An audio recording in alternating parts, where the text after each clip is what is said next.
ನಮಸ್ಕಾರ. Karnataka pride business award 2024-25 ವಿಶೇಷ ಕಾರ್ಯಕ್ರಮಕ್ಕೆ ಸ್ವಾಗತ. ನಾನು ಪವಿತ್ರ ಸೂರ್ಯವಂಶಿ.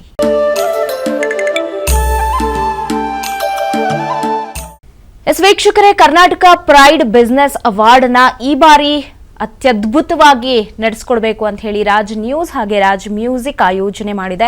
ಸೊ ಸಾಕಷ್ಟು ಸಾಧಕರನ್ನ ಸಾಕಷ್ಟು ಕ್ಷೇತ್ರಗಳಲ್ಲಿ ತಮ್ಮನ್ನ ತಾವು ತೊಡಗಿಸ್ಕೊಂಡು ತಮ್ಮ ಜೊತೆಗೆ ಇತರರನ್ನೂ ಬೆಳೆಸುವಂತಹ ಯಾರೆಲ್ಲ ನಾಯಕರ ತರ ನಮಗೆ ಕಾಣಿಸ್ತಾರೆ ನೋಡಿ. ಒಬ್ಬ ನಾಯಕ ಅಂತ ನಾವು ಯಾವಾಗ ಅಂದ್ಕೊಳ್ತೀವಿ ಅಂದ್ರೆ ಅವ್ರ ಹಿಂದೆ 4 ಜನ ಇಟ್ಕೊಂಡು ಓಡಾಡಿದ ತಕ್ಷಣ ಅವ್ರ ನಾಯಕರಾಗಲ್ಲ. ಜನರ ಮುಂದೆ ಬಂದು ಜನರಿಗಾಗಿ ನಾನಿದ್ದೀನಿ, ಜನರಿಗಾಗಿ ದುಡಿತೀನಿ, ಜನರೇ ನನಗೆಲ್ಲ ಅಂತ ಯಾರು ಹೇಳ್ತಾರೆ ಅವರನ್ನ ನಾವು ನಾಯಕ ಅಂತ ಹೇಳಿ ಕರಿತೀವಿ. ಆ ರೀತಿ ನಾಯಕರ ಸಾಲಿಗೆ ಸಾಕಷ್ಟು ಜನ ಸಿಗ್ತಾರೆ.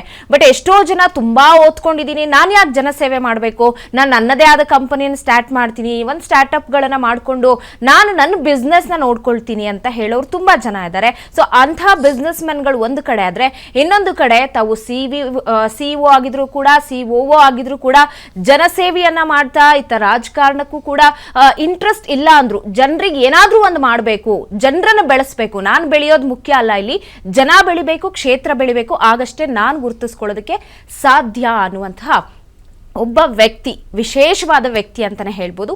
ಈ ಬಾರಿಯ ನಮ್ಮ ಬಿಸ್ನೆಸ್ ಪ್ರೈಡ್ ಅವಾರ್ಡ್ಗೆ ಸೆಲೆಕ್ಟ್ ಆಗಿದ್ದಾರೆ. ನಿಜಕ್ಕೂ ಅವ್ರ ಜೊತೆಗೆ ಮಾತನಾಡೋದಕ್ಕೆ ಒಂದು ರೀತಿ ಗೂಸ್ ಬಾಂಬ್ಸ್ ಅಂತಾನೆ ಹೇಳ್ಬೋದು. ಯಾಕಂದ್ರೆ ನಾನು ಅವ್ರ ಬಗ್ಗೆ ಹೇಳಿದ್ರೆ ನಿಮ್ಗೆ ಅನ್ಸುತ್ತೆ ಅವ್ರಿಗೆ ಸಿಕ್ಕಂತಹ ಅವಾರ್ಡ್ಗಳಾಗಿರಬಹುದು, ಅವ್ರು ಯಾವ ರೀತಿ ಒಂದಷ್ಟು ವಿಶಾಲ ಮನೋಭಾವವನ್ನ ಜನರಿಗೋಸ್ಕರ ಅವರ ಒಂದು ನಾಡಿ ಮಿಡಿತ ಇದೆ ಅನ್ನೋದು ನಿಮ್ಮ ಮುಂದೆ ಬಂದ್ರೆ ನಿಮ್ಗೆ ಅನ್ಸುತ್ತೆ ಇವರೇ ನಮ್ಮ ನಿಜವಾದ ನಾಯಕ ಅಂತ. ಇವತ್ತು ನಾವು ಮಾತನಾಡ್ತಾ ಇರೋದು ವಿಧಾನಸಭಾ ಕ್ಷೇತ್ರ ಶಿಡ್ಲಘಟ್ಟದ ಮುಖಂಡರು ಸಂದೀಪ್ ರೆಡ್ಡಿ HR ಅಂತ. ಇವರಿಗೆ ಸಾಕಷ್ಟು ಪ್ರಶಸ್ತಿಗಳು ಒಲ್ದು ಬಂದಿದೆ, ಸಾಕಷ್ಟು ವಿದ್ಯಾಭ್ಯಾಸವನ್ನ ಕೂಡ ಅವ್ರು ಮಾಡ್ಕೊಂಡಿದ್ದಾರೆ. ಕೇವಲ ನಾನು ಎಲ್ಲೋ ಈಗ ನಾವು ತುಂಬಾ ಜನ ನೋಡಿದೀವಿ ರಾಜಕಾರಣಿ ಅಂದ ತಕ್ಷಣ ಇತ್ತೀಚೆಗೆ ನಮಗನ್ಸೋದು ವಿದ್ಯಾರ್ಹತೆನೇ ಇಲ್ಲ, ರಾಜಕಾರಣಕ್ಕೆ ಬರ್ತಾರೆ, ಜನರಿಗೆ ಏನ್ ಬೇಕು ಬೇಡ ಅನ್ನೋದೇ ಗೊತ್ತಾಗಲ್ಲ ಅಂತ ಹೇಳ್ತೀವಿ. ಅಂಥದ್ರಲ್ಲಿ ಇವರು BA MA LLB MBA ಇದನ್ನ ಹಾರ್ವರ್ಡ್ ಯೂನಿವರ್ಸಿಟಿಯಲ್ಲಿ ಅವರು ಮುಗಿಸಿದ್ದಾರೆ, ಉನ್ನತ ವಿದ್ಯಾಭ್ಯಾಸವನ್ನ ಕೂಡ ಮಾಡಿದ್ದಾರೆ. ಶಿಡ್ಲಘಟ್ಟ ವಿಧಾನಸಭಾ ಕ್ಷೇತ್ರಕ್ಕೆ ತಾನು ನಿಲ್ಬೇಕು, ಜನರಿಗೆ ಏನೋ ಒಂದು ಮಾಡಬೇಕು ಅಂದ್ರು, ಬಟ್ ಜನ ಕೈ ಹಿಡಿಲಿಲ್ಲ. ಮುಂದೊಂದು ದಿನ ಖಂಡಿತವಾಗಿ ಜನ ಅವ್ರ ಕೈ ಹಿಡಿತಾರೆ ಅನ್ನುವಂತಹ ನಂಬಿಕೆ ನಮಗೂ ಕೂಡ ಇದೆ. ಅದ್ರ ಜೊತೆಗೆ ಶ್ರೀ ಸಂದೀಪ್ ರೆಡ್ಡಿ ಅವರು ಬೆಂಗಳೂರಿನ ಅನೇಕ ಪ್ರತಿಷ್ಠಿತ ಕಂಪನಿಗಳಿಗೆ CEO ಆಗಿ ಕೆಲಸ ಮಾಡಿದ್ದಾರೆ. ನನಗಾಗ್ಲೇ ಹೇಳ್ತಾ ಇದ್ದೆ, ಇಷ್ಟೆಲ್ಲ ಓದದವರು CEO ಆಗಿದ್ದವರು ತನ್ನದೇ ಒಂದು ಕಂಪನಿ ಮಾಡಬೇಕು ಅಂತ ಅಂತರ ಹೊರತು ಜನರಿಗೆ ಏನೋ ಮಾಡಬೇಕು ಅಂತ ಬಂದಿಲ್ಲ. ಇವ್ರಿಗೆ ಸಾಕಷ್ಟು ಪ್ರಶಸ್ತಿಗಳು ಕೂಡ ಬಂದಿದೆ, ಅದನ್ನ ನಾನು ಮಾತನಾಡ್ತಾ ಹೋಗ್ತೀನಿ. ಅವ್ರನ್ನೇ ನಾನು ನಿಮಗೆ ಪರಿಚಯ ಮಾಡ್ಕೊಳ್ತೀನಿ. ಕಾರ್ಯಕ್ರಮಕ್ಕೆ ಸ್ವಾಗತ ಮಾಡ್ತೀನಿ ಸಂದೀಪ್ ರೆಡ್ಡಿ ಅವ್ರಿಗೆ. ನಮಸ್ತೆ, ಕಾರ್ಯಕ್ರಮಕ್ಕೆ ಸ್ವಾಗತ. ಬಿಸ್ನೆಸ್ ಅವಾರ್ಡ್ ಅಂತ ಬಂದಾಗ ನಾಮಿನೇಟ್ ಆಗಿದ್ದಾರೆ ಸಂದೀಪ್ ರೆಡ್ಡಿ ಅವರು ಅಂತ ಬಂದಾಗ ಸಾಕಷ್ಟು ಕುತೂಹಲ ಇತ್ತು. ಯಾರು ಸಂದೀಪ್ ರೆಡ್ಡಿ ಅವರು, ಏನ್ ಮಾಡಿದ್ದಾರೆ ಹಾಗಾದ್ರೆ ಬಿಸ್ನೆಸ್ ಅವಾರ್ಡ್ಗೆ ಬರಬೇಕು ಅಂತಂದಾಗ ಅಂತ. ಸೊ ನಿಮ್ಮ ಬಗ್ಗೆ ನಾನು ರಿಸರ್ಚ್ ಮಾಡಿದಾಗ ನಿಜಕ್ಕೂ ನಾನು ಆಗ್ಲೇ ಹೇಳಿದೆ ಗೂಸ್ ಬಂಪ್ಸ್ ಬರುತ್ತೆ ಯಾರಿಗಾದ್ರೂ ನಾಯಕ ಅಂತ ಹೇಳಬೇಕಾದ್ರೆ ಅಂತ. ಸೊ ನಿಮ್ಮ ಬಗ್ಗೆ ಕೇಳಿದಾಗ್ಲೂ ಸಾಕಷ್ಟು ದೊಡ್ಡ ದೊಡ್ಡ ಕಂಪನಿಗಳಲ್ಲಿ ಕೆಲಸ ಮಾಡಿದ್ದೀರಾ. CEO ಅಂತಂದ್ರೆ ಅದು ಚಿಕ್ಕ ವಿಚಾರ ಅಲ್ವೇ ಅಲ್ಲ. ಆದ್ರೂ ಕೂಡ ಜನಸೇವೆಯಲ್ಲಿ ತಮ್ಮನ್ನು ತಾವು ತುಂಬಾ ತೊಡಗಿಸ್ಕೊಂಡಿದ್ದೀರಾ. ಅದ್ರ ಬಗ್ಗೆ ಹೇಳೋದಾದ್ರೆ ಫಸ್ಟ್ ಧನ್ಯವಾದಗಳು ನಿಮ್ಮ ಒಂದು ಅಭಿಪ್ರಾಯಕ್ಕೆ ಹಾಗೂ ಈ ಅವಾರ್ಡ್ಸ್ಗೆ ನೀವು ಸೆಲೆಕ್ಟ್ ಮಾಡ್ಕೊಂಡಿರೋದು. ನನ್ನ ಜನಸೇವೆ ಅಂತ ಬಂದಾಗ ತುಂಬ ಸಲ ಏನಾಗುತ್ತೆ, ಇವತ್ತಿನ ಪರಿಸ್ಥಿತಿಗಳಲ್ಲಿ ಓನ್ಲಿ ಎಲೆಕ್ಷನ್ ಬಂದಾಗ ಇರ್ಬೋದು, ಇಲ್ಲ ಅಂತಂದರೆ ಏನೋ ಒಂದು ಗಿಫ್ಟ್ಸ್ ಹಂಚೋದಿರ್ಬೋದು, ಅಲ್ಲಿಗೆ ಸೀಮಿತ ಆಗಿ ಕೂತಿದೆ. ಹೌದು, ಖಂಡಿತ. ನಾವು ಏನು ಮಾಡ್ತಾ ಇದ್ದೀವಿ, ನಾವು ಎಷ್ಟೇ ನಾವು ಎಜುಕೇಟೆಡ್ ಆದರೆ ಕೂಡ ನಾವು ಒಂದು ದಿವಸ ವೋಟ್ ಮಾಡಿ ಇನ್ನು ಮಿಕ್ಕಿದ ದಿವಸ ಬರೀ ಕಮೆಂಟ್ಸ್ ಕೊಡೋದಕ್ಕೆ ಕೂತಿದ್ದೀವಿ ನಾವು, ಆಯಿತಾ. ನನಗೂ ನಾನು ಈ ಸಮಾಜ ಸೇವೆಯಲ್ಲಿ ಆಲ್ಮೋಸ್ಟ್ ಅರೌಂಡ್ 15 to 16 years ಕೆಲಸ ಮಾಡಿದ್ದೀನಿ, ಆಯಿತಾ. ಎಲ್ಲೂ ನನಗನ್ಸಿಲ್ದೇನೆಂದರೆ ಸರ್ವಿಸ್ ಮಾಡೋದಕ್ಕೇನು ರಾಜಕೀಯ ಬೇಕಾಗಿಲ್ಲ, ಎಲ್ಲಿಂದ ಬೇಕಾದ್ರೂ ಮಾಡ್ಬೋದು. ಆದರೆ ಸರ್ವಿಸ್ ಮಾಡ್ತಾ ಒಂದು ಅರ್ಥ ಆಗಿದ್ದೇನು ಅಂತಂದರೆ, ಇವತ್ತಿನ ಜಗತ್ತಲ್ಲಿ ಎಲ್ಲ ಎಜುಕೇಟೆಡ್ ಹೊರಗಡೆ ಬರಬೇಕು, ಆಯಿತಾ. ಯಾರೋ ಒಬ್ರು ಅದಕ್ಕೆ ಒಂದು ಸ್ಟ್ಯಾಂಡ್ ತೊಗೊಬೇಕಾಗುತ್ತೆ. ಇವತ್ತೇನಾಗಿದೆ, ರಾಜಕೀಯ ಅಂದರೆ ದುಡ್ಡು ಇರಬೇಕು, ದುಡ್ಡಿದ್ರೆ ಮಾತ್ರ ರಾಜಕೀಯ, ಇದೆಲ್ಲ ಒಂದು business mind. It's a business corporate model set ಮಾಡಿಬಿಟ್ಟಿದ್ದಾರೆ. ಬಟ್ ಯಾವತ್ತೂ ರಾಜಕೀಯ is always been a service. Okay, ನಾನು ಅದೇ ರಕ್ತದಲ್ಲಿ ಹುಟ್ಟಿರೋ ನಮ್ಮ ಮುನ್ಷಮಪ್ಪ ಅವರು ಆಲ್ಮೋಸ್ಟ್ 7 years ರಾಜಕಾರಣ ಮಾಡಿದರು. 7 times MLA ಆಗಿದ್ರು ಶಿಡ್ಲಘಟ್ಟ ಕ್ಷೇತ್ರಕ್ಕೆ. ಅವ್ರು ಯಾವತ್ತೂ ದುಡ್ಡು ಖರ್ಚು ಮಾಡಿ ರಾಜಕಾರಣ ಮಾಡಲಿಲ್ಲ, ಜನನೇ ಅವ್ರಿಗೆ ದುಡ್ಡು ಖರ್ಚು ಮಾಡಿ ರಾಜಕಾರಣ ಮಾಡೋದು. ವ್ಯಕ್ತಿತ್ವ ಆ ಥರ ಇತ್ತು. ಆ ದಿವಸಗಳಿಗೂ ಈ ದಿವಸಗಳು ತುಂಬ ಚೇಂಜಸ್ ಬಂದಿದೆ. ಆದರೆ ಚೇಂಜಸ್ ಬಂದಿದ್ರೆ ಕೂಡ ನಮ್ಮ ಲೋಕಲಿ ಏನು ಡೆವಲಪ್ ಆಗಬೇಕೋ ಅವು ಯಾವುದೂ ಡೆವಲಪ್ ಆಗ್ತಾ ಇಲ್ಲ ಇಂದಿನ ದಿವಸಕ್ಕೆ. ತುಂಬ ಇಂಪಾರ್ಟೆಂಟಾಗಿ ಹೇಳ್ತೀನಿ, ಎಲ್ಲ ಮನೆಗಳಲ್ಲೂ ಗ್ರ್ಯಾಜುಯೇಟ್ ಇದ್ದಾರೆ, ಹೌದು. ಆದರೆ ಇನ್ನೂ ನಮ್ಮ ಕ್ಷೇತ್ರನ ಇನ್ನೂ ಹಿಂದುಳಿದಿದೆ ಅಂತ ಹೇಳ್ತಾರೆ. ಆಯಿತಾ, ಹಂಗಾರೆ ಗ್ರ್ಯಾಜುಯೇಟ್ಗೆ ಅರ್ಥ ಇಲ್ವಾ? ಇದು ನನ್ನ ಪ್ರಶ್ನೆ. ಸೊ ನಾನು ಹೇಳೋದಷ್ಟೇ, ಒಂದ್ಸಲಿ ರಾಜಕಾರಣ ಅಂತ ಬಂದಾಗ ಸ್ವಲ್ಪ ಓದ್ಕೊಂಡಿರೋರು ಮುಂದೆ ಬರಬೇಕು, ಹಾಗೂ ಪ್ರೊಫೆಷ್ನಲ್ ಆಗಿ ಅದನ್ನು ಹ್ಯಾಂಡಲ್ ಮಾಡಬೇಕು. ಸರ್ವಿಸ್ ಅಂತ ಬಂದಾಗ ಅದನ್ನು ಎಕ್ಸಿಕ್ಯೂಟ್ ಮಾಡೋದು ತುಂಬ ಆಗುತ್ತೆ. ನಮ್ಮ ಟೀಚರ್ಸ್ ಹೇಳ್ಕೊಡ್ತಾ ಇದ್ರು ನಮಗೆ, ಹಾರ್ವರ್ಡಲ್ಲಿ ನಮ್ಗೆ ಇದನ್ನೇ ಟ್ರೈನ್ ಮಾಡಿರೋದು. Knowledge is power, but implementation is super power. So ಅದನ್ನು ಇಂಪ್ಲಿಮೆಂಟ್ ಮಾಡೋದೊಂದು ಸ್ಟ್ರಾಟಜಿ ಇರಬೇಕು. ಐ ಥಿಂಕ್ ಎಲ್ಲೋ ಒಂದು ಕಡೆ ಇಂದಿನ ದಿನಗಳಲ್ಲಿ ಯಾವುದೇ ಸರ್ಕಾರ ಇಂಪ್ಲಿಮೆಂಟ್ ಮಾಡೋದ್ರಲ್ಲಿ ಎಡುತ್ತಾ ಇದ್ದಾರೆ. ಎಲ್ಲ ಮಾತಾಡ್ತಾ ಇದ್ದಾರೆ, ಬಟ್ ಇಂಪ್ಲಿಮೆಂಟೇಷನ್ ಕಡೆಗೆ ಯಾರೂ ಒಲವು ತೋರಿಸ್ತಾ ಇಲ್ಲ. ಸೊ ಈ ರೀತಿ ನೋಡಿದಾಗ ನನಗೆ ತುಂಬ ಅನಿಸಿತ್ತಂದರೆ, ನಮ್ಮಂಥವರು ಬರಬೇಕು, ಫೀಲ್ಡ್ಗೆ ಬರಬೇಕು, ಬಂದು ನಮ್ಮ ಕೈಲಾಗುವಷ್ಟು ಏನು ಮಾಡೋಕ್ಕಾಗುತ್ತೋ ನಮ್ಮ ಕ್ಷೇತ್ರದಲ್ಲಿ. ಎಲ್ಲನೂ ಚೇಂಜ್ ಮಾಡೋಕ್ಕೆ ಬರೋದಿಲ್ಲ. ಫಸ್ಟ್ ನಮ್ಮಿಂದ ಏನಾದ್ರು ಚೇಂಜ್ ಮಾಡೋಣ ಅಂತ ಸ್ಟಾರ್ಟ್ ಮಾಡಿದ್ದೀವಿ. ಸ್ಟಾರ್ಟ್ ಮಾಡ್ತಾ 15-16 ವರ್ಷ ಆಗೋಯ್ತು. ಆಯಿತಾ, ಇವತ್ತು ಇಲ್ಲಿ ಬಂದು ಕೂತಿದ್ದೀವಿ. ನಾವು ಏನು ಸಾಧನೆ ಮಾಡಿರ್ಬೋದು, ಮಾಡ್ತಾ ಇರ್ಬೋದು ಮುಂದಿನ ದಿನಗಳಲ್ಲಿ, ಇವೇ ಪ್ರೇರಣೆ. ಇಲ್ಲಿಂದ ಏನಾದ್ರು ಆಗಬೇಕು ಅಂತ ಏನಿಲ್ಲ. ಸೊ ನಾವು ಏನು ಮಾಡ್ತಾ ಇದ್ದಾರೋ ಅದರಲ್ಲೂ ಏನಾದ್ರು ಒಂದು ಮಾಡೋಣ. ನಮ್ಮ ತಂದೆ ತಾಯಿ ನಮಗೆ ಎಜುಕೇಟೆಡ್ ಮಾಡಿದ್ದಾರೆ, ಅದರಿಂದ ನಾವು ಮುಂದಿನ ಸಮಾಜಕ್ಕೆ ಏನಾದ್ರು ಕೊಟ್ಟು ಹೋಗೋಣ ಅನ್ನೋದು ಒಂದು ಆಸೆ ಅಷ್ಟೇ. ನಮ್ಮದೊಂದು ಕೊಡುಗೆ ಇರಬೇಕು ಅಂತ ಅಚ್ಚೊತ್ತಬೇಕು. ಹೌದು. ಜೊತೆಗೆ ಸಂದೀಪ್ ರೆಡ್ಡಿ ಅವರು JDS ಬಗ್ಗೆ ಬಹಳಷ್ಟು ಒಲವನ್ನ ಇಟ್ಕೊಂಡಿರೋದು ನೀವೇ ಹೇಳ್ತಾ ಇದ್ರಿ. ತಾತನವರು 7 ವರ್ಷ ಗೆಲ್ಸ್ಕೊಂಡು ಬಂದಿದ್ದಾರೆ. ಸೊ ಅದೊಂದೇ ಉದ್ದೇಶದಿಂದ JDS ಮೇಲೆ ಅಷ್ಟೊಂದು ಒಲವಿರೋದಾ ಅಥವಾ ಹೇಗೆ ಅಂತ? JDS ಅಂತ ಬಂದಾಗ ನಮ್ಮ ಕ್ಷೇತ್ರಕ್ಕೆ, ನಮ್ಮ ಶಿಡ್ಲಘಟ್ಟ ಕ್ಷೇತ್ರಕ್ಕೆ ರೈತರ ಕ್ಷೇತ್ರ. ಆಯಿತಾ, ರೈತರಿಗೆ ಯಾವತ್ತೂ ಸ್ವಲ್ಪ JDS ಪಕ್ಷ ತುಂಬ ಬೆಂಬಲವಾಗಿ ನಿಂತವರು. ಸಾಲ ಮನ್ನಾ ಮಾಡಿರ್ಬೋದು, ಯಾವುದೇ ಒಂದು ವ್ಯಕ್ತಿತ್ವದಲ್ಲಿರ್ಬೋದು. ಇವತ್ತು ನಮ್ಮ ದೇವೇಗೌಡರು ಏನು ಬುನಾದಿ ಹಾಕೊಟ್ಟಿದ್ದಾರೆ, ನಮ್ಮ ಕುಮಾರಣ್ಣ ಅವ್ರು ಏನು ಬುನಾದಿ ಮಾಡಿದ್ದಾರೆ, ರೇವಣ್ಣ ಅವ್ರು ಏನು ಬುನಾದಿ ಮಾಡಿದ್ದಾರೆ, ಆ ನಿಟ್ಟಿನಲ್ಲಿ ನೋಡಿದಾಗ ರೈತರಿಗೆ ಸ್ವಲ್ಪ ಹೆಲ್ಪ್ ಆಗೋ ಪಕ್ಷ ಅಂತಂತ ಬಂದಾಗ JDS ಪಕ್ಷ ತುಂಬ ಚೆನ್ನಾಗಿ ಕೆಲಸ ಮಾಡ್ತಾ ಇದೆ. ಹಾಗೂ ಇವತ್ತಿನ ಸಂದರ್ಭಕ್ಕೆ BJP ತುಂಬ ಒಳ್ಳೆ ಕೆಲಸ ಮಾಡ್ತಾ ಇದೆ ಸೆಂಟ್ರಲಲ್ಲಿ ಕೂಡ. ಸೊ ಇವತ್ತು ಅದ್ರ ಜೊತೆ ಕೋಲೇಷನ್ ಆಗಿರೋ ಗೌರ್ಮೆಂಟು ಅಂತ ಬಂದರೆ JDS. ಸೊ ನನಗೆ ಅನ್ಸೋದು JDS ಪಕ್ಷಕ್ಕೆ ಇವತ್ತಿನ ಇದಕ್ಕೆ ಒಂದು ಅಸ್ತಿತ್ವಕ್ಕೆ ಒಳ್ಳೆ ಲೀಡರ್ಸ್ನ ಅವಶ್ಯಕತೆ ಇದೆ. ಮುಂದಿನ ಪೀಳಿಗೆನ JDSನ ಹೆಂಗೆ ಡೆವಲಪ್ ಮಾಡಬೇಕು, ಹೆಂಗೆ ಎತ್ಕೊಂಡು, ಇಲ್ಲ ಅಂದರೆ ದೆಲ್ ಬಿ ನೋ ಕೌಂಟರ್ ಒಂದು ಪೊಲಿಟಿಕಲ್ ಪಾರ್ಟಿನೇ ಇಲ್ದ್ರ ಆಗೋಗುತ್ತೆ. ಇಲ್ಲ ಅಂದರೆ ಒನ್ಲಿ ಕಾಂಗ್ರೆಸ್ ಮತ್ತು BJPಗೆ ಉಳ್ಕೊಂಡ್ಬಿಡುತ್ತೆ. There'll be no another counter party to take it forward.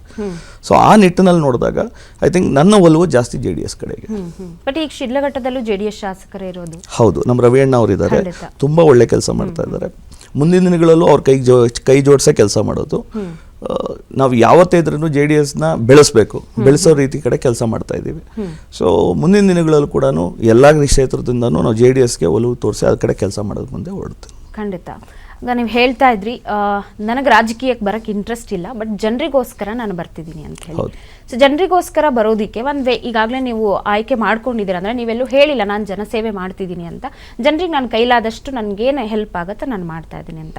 But ತುಂಬ ಜನ ಬರೋದೇ ಈ ಜನಸೇವೆ ಅನ್ನುವಂಥ ಹೆಸರನ್ನೇ ಇಟ್ಕೊಂಡು ಜನಸೇವೆ ಅಂತ ಬರ್ತಾರೆ. ಮತ್ತು ಅದಾದ ನಂತರ ರಾಜಕೀಯವಾಗಿ ಅವ್ರು ಏನೆಲ್ಲ ಮಾಡಬೇಕು ಆ ರೀತಿ ಕಾರ್ಯಗಳಿಗೆ ತೊಡಗಿಸ್ತಾರೆ. ಬಟ್ ಸಂದೀಪ್ ರೆಡ್ಡಿ ಅವರು ಹೇಗೆ ಅದನ್ನು ಡೆವಲಪ್ ಮಾಡ್ತೀರಾ ಅಂತ? ಇದನ್ನೇ ಮೈಂಡ್ ಸೆಟ್ ಚೇಂಜ್ ಮಾಡಬೇಕು ಅಂತ ಹೇಳಿದ್ದು. ರಾಜಕೀಯ ಅಂದಿದ್ದ ತಕ್ಷಣ it is not negative energy, it's a very positive energy. ರಾಜಕೀಯ ಅಂದ್ರೆ ಸರ್ವಿಸ್. ಬಟ್ ಈಗ ಜನರಿಗೆ ಅದು ಒಂದು ರೀತಿ ಇಟ್ಸ್ ಓಕೆ, ಅದು ಚೇಂಜ್ ಆಗುತ್ತೆ, ಇವತ್ತಲ್ಲ ನಾಳೆ ಚೇಂಜ್ ಆಗುತ್ತೆ. ಅದು ನಮ್ಮಲ್ಲಿದೆ, ನಾವು ಹೆಂಗೆ ಚೇಂಜ್ ಮಾಡ್ತೀವಿ ಅಂತ. ರಾಜಕೀಯ ನಥಿಂಗ್ ಬಟ್ ನಿಮ್ಮ ಪವರ್ ಆಗಲಿ ಏನೇ ಆಗಲಿ ಗೌರ್ಮೆಂಟ್ಸ್ ಆಗಲಿ ಯುಟಿಲೈಸ್ ಮಾಡಿ ಸರ್ವಿಸ್ನ ಹೆಂಗೆ ಕೊಡೋದು ಅನ್ನೋದೇ ರಾಜಕೀಯ.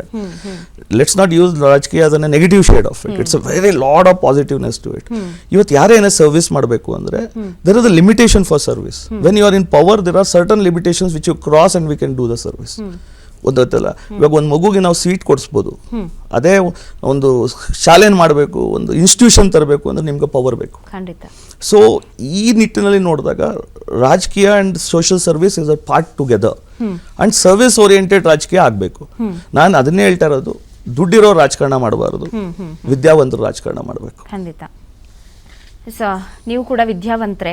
ಇತ್ತೀಚೆಗೆ ನಾವು ನೋಡಿದಾಗ ಸಾಕಷ್ಟು ಶಾಲೆಗಳಿಗೆ ನಿಮ್ಮ ಕೊಡುಗೆ ಅಪಾರವಾಗಿತ್ತು. CCTV ವಿಚಾರ ಆಗಿರ್ಬೋದು, ಸಮವಸ್ತ್ರದ ವಿಚಾರ ಆಗಿರಬಹುದು, ಅದೇ ಬ್ರ್ಯಾಂಡ್ ಮೈಂಡೆಡ್ ಆಗಿ ಯೋಚನೆ ಮಾಡಿದ್ದೀರಾ ಅಂಥೇಳಿ.